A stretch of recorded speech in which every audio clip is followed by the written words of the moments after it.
So Fate Apocrypha Episode 2 has arrived, and I have to say, this was one of my most anticipated episodes of the week here. I really love Fate, especially if you see my top 25 anime video. You know how much I love the Fate series. And before this episode came out with subtitles, now granted the subtitles I used were a little timed poorly to say the least, but it wasn't so bad that it ruined the episode, as the translation I watched was still pretty good. I saw a couple of people, I guess maybe watched the Raws or no Japanese, was saying like they didn't like the episode, so I was a little worried. And coming into this episode, I enjoyed it just as much as I loved the first episode. I thought this was great. I mean, literally kicking off the episode with the backstory of Joan of Arc, and especially if you know her backstory and just the whole burning of the stake and what she was put through. It's a pretty tragic backstory, and I mean, especially if you know what like altar class servants do and how they take the pain that they suffered in their own life and that manifests into evil stuff, you can definitely see where she could go evil if she was an altar class servant. But Joan of Arc is a very pure person, and I think, you know, you also get to the 100% clarification if you didn't know who Ruler was. Ruler is Joan of Arc, which I'll leave her fighting style and what she is kind of spoiler free, but it does get mentioned in the episode how she's kind of like literally the ruler in these types of wars here, so you can definitely expect that she's going to bring a different fighting style to what we typically see, especially because this isn't a one-on-one servant battle. This is groups of servants and masters versus another group, so having a class like Ruler is going to completely change the game, especially once you see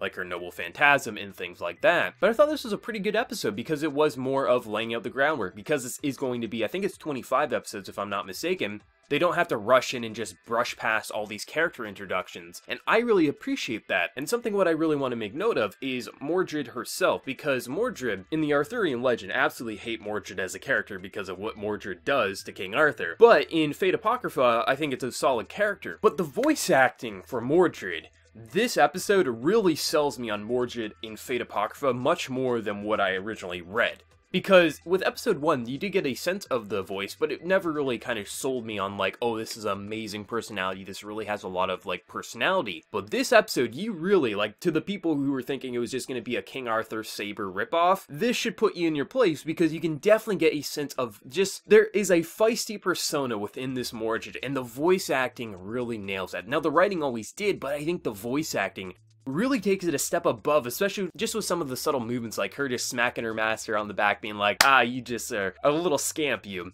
I like how her voice is so playful, yet kind of menacing in its own way, but you can definitely get the sense of she's a punk, and I absolutely love Mordred for that, because it gives you a lot more of a character than, in my opinion, than what I read. Like, I enjoyed Mordred in Fate Apocrypha, but the voice acting really takes it a step above. It makes me far more interested in watching Mordred than originally with what I read. I mean, Ruler and Joan of Arc is still my favorite character in, like, one of my favorite characters in Fate, period. But Mordred, after hearing the voice acting in this episode, I think definitely this is going to be an amazing season just because of this voice acting. It was top-notch quality. I mean, this series, it's like, some people I could definitely see, like, there are aspects in this episode that I could see criticized, like, there is that whole licking fan service scene, there is some scenes, and I feel like even Mordred's casual design is going to get criticized, which I have to put a stop there. The whole licking scene and the whole masochist and things like that, you can criticize that as being just cheap fan service, absolutely, but Mordred's just kind of like, it is kind of a skanky outfit, but people naturally wear that, and with her personality, that's usually what these types of girls would wear. Like, I mean, you can definitely get a sense that she would be a little revealing and a little kind of rebellious, so her casual outfit being a little not too below the ass and just nearly covering her tits, that naturally would happen with a character like that, so I don't think people should call that fan service. I know people will, but I don't think that's fair, because that actually would match her persona. I mean, you definitely, like, did you not go to school with people who would wear that type of stuff, who had that kind of similar kind of rebellious personality, and even sometimes just normal personalities, just they liked wearing it. So I think that's perfectly fine. The whole licking stuff, I can give you that. That's anime being anime, and I wish we didn't have to have that. But one thing I do want to make note of is people who know the source are going to know what I'm saying, but I'm going to leave this spoiler free. I'm really interested how many people are going to fall for a character who they normally wouldn't fall for. That's how I'm going to leave it there, because you can definitely say it's a good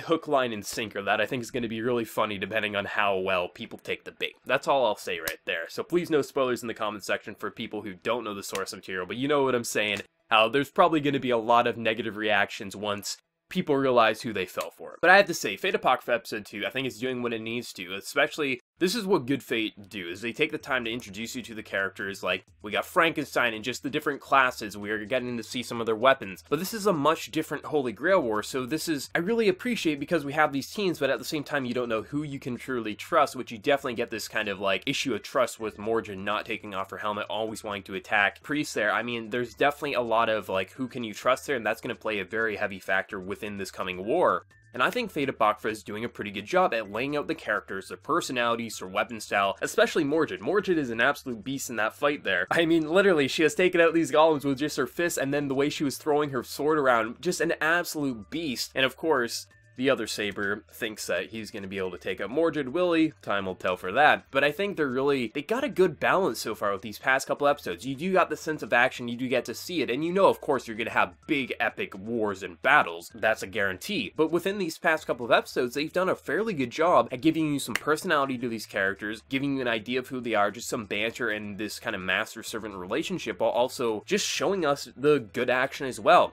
Obviously, the battle choreography is not going to be anything on par with, you know, Ufotable and things like that, but still, I think A1's doing a pretty good job. I think just overall, this has been fun, this has been living up to my expectations, and I think it could easily excel past my expectations in the coming episodes when they get to some of my favorite moments. But let me know your thoughts on Fate Apocrypha down in the comment section below. Did you enjoy the second episode? Did you maybe dislike it? And if you did dislike it, what was wrong with it in your opinion? Let me know your thoughts down in the comment section below. And before you leave, smack that like button, share your support. If you're new to the channel, be sure to subscribe. So until next time, everyone, please take care and have a good one.